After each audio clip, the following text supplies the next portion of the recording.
الرحیم۔ حضرت عمر فاروق رضی اللہ تعالیٰ عنہ کے دور خلافت میں اسلامی فوجوں کا اس وقت کی سو کارڈ سپر پاور ایران سے مقابلہ تھا اور مشہور جنگ قادسیہ کے مقام پر ہونا تھی۔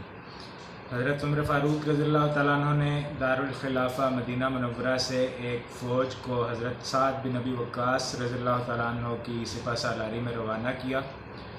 دیکھنے والوں نے یہ دیکھا کہ اس فوج میں ایک بوڑھی خاتون بھی شامل ہیں،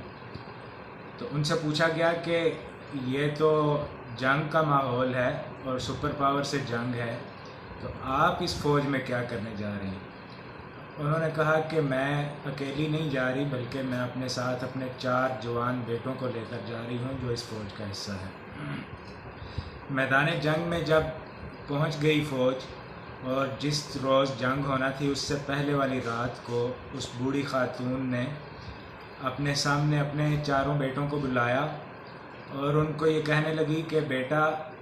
میرا رب گواہ ہے اس بات پر کہ میں نے کبھی تمہارے باپ کے ساتھ خیانت نہیں کی اور کبھی تمہارے ماموں کو بدنام کرنے کی کوشش نہیں کی، یعنی اپنی پاک دامنی کا تذکرہ کیا، اور پھر قسم دی ان کو کہ کل اگر تم میں سے کوئی ایک بھی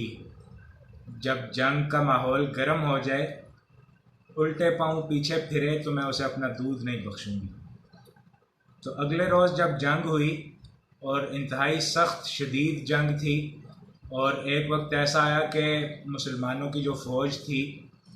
وہ شدید حملے کی وجہ سے پیچھے ہٹنے لگی، جب تو یہ 4 بھائی ایک دوسرے کو نام لے لے کر پکارنے لگے کہ والدہ محترمہ کی بات کو یاد کرو، کوئی پیچھے نہیں ہٹے گا، اور 4 آگے بڑھتے گئے اور باری باری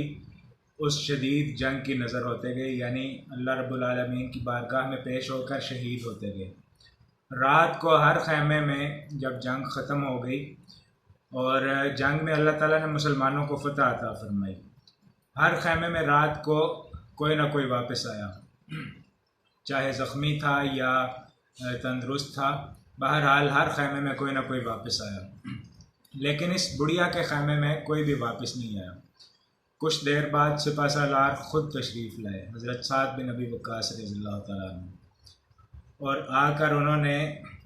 اس بوڑھی خاتون سے یہ عرض کیا کہ اماں جی، آپ کے 4 بیٹے شہید ہو گئے ہیں، یہ خبر دی انہوں نے۔ تو وہ خاتون جو تھی انہوں نے پوچھا کہ آپ یہ بتائیے کہ جنگ کی کیا کیفیت رہی، مسلمانوں کو فتح ہوئی یا کوئی اور فیصلہ ہوا؟ تو انہوں نے یہ عرض کیا کہ اللہ تعالیٰ نے مسلمانوں کو فتح عطا فرمائی ہے، لیکن آپ کے 4 بیٹے شہید ہو گئے۔ تو اس خاتون نے اللہ کا شکر ادا کرتے ہوئے کہا کہ اصل بات تو اسلام کی اور مسلمانوں کی فتح ہے، اس کے لیے 4 بیٹے تو کیا، جتنے بھی بیٹے ہوں اور جتنی بھی بڑی قربانی ہو وہ دی جا سکتی ہے، وہ جتنی بھی بڑی ہو قربانی وہ انتہائی چھوٹی قربانی ہوگی اگر اسلام کو فتح حاصل ہو رہی ہے۔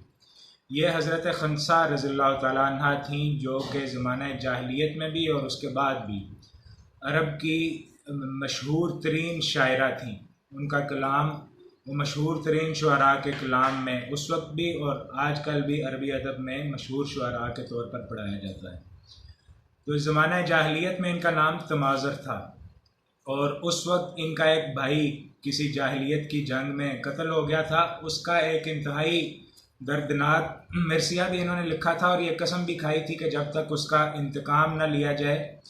میں اپنے سر میں خاک ڈالتی رہوں گی، تیل نہیں لگاؤں گی، غسل نہیں کروں گی، یعنی زمانہ جاہلیت میں عورتیں اس وقت جو قسمیں کھایا کرتی تھیں اسی قسم کا۔ تو دیکھیے جاہلیت میں ایک خاتون کس قسم کی باتیں کر رہی ہے اور اسلام نے پھر اس کے اندر کیسی تبدیلی پیدا کی ہے کہ وہ اپنے 4 کے 4 جوان بیٹوں کو اسلام کی فتح اور اسلام کی عزت شان و شوکت کی خاطر قربان کر رہی ہے، اور اس پر کوئی واویلا نہیں کر رہی بلکہ اللہ کا شکر ادا کر رہی ہے۔ تو ہمارے اس معاشرے میں بھی ہماری ماؤں بہنوں کو بھی اور خود ہمیں بھی اسلام کو اسی طرح سے اپنا اوڑھنا بچھونا بنانا چاہیے کہ اس کی ایک ایک تعلیم اور ایک ایک حکم کی خاطر ہم کسی بڑی سے بڑی قربانی کو دینے سے بھی دریغ نہ کریں۔ اللہ تعالیٰ ہم سب کو عمل کرنے کی توفیق عطا فرمائے۔ ویڈیو دیکھنے کا بہت شکریہ۔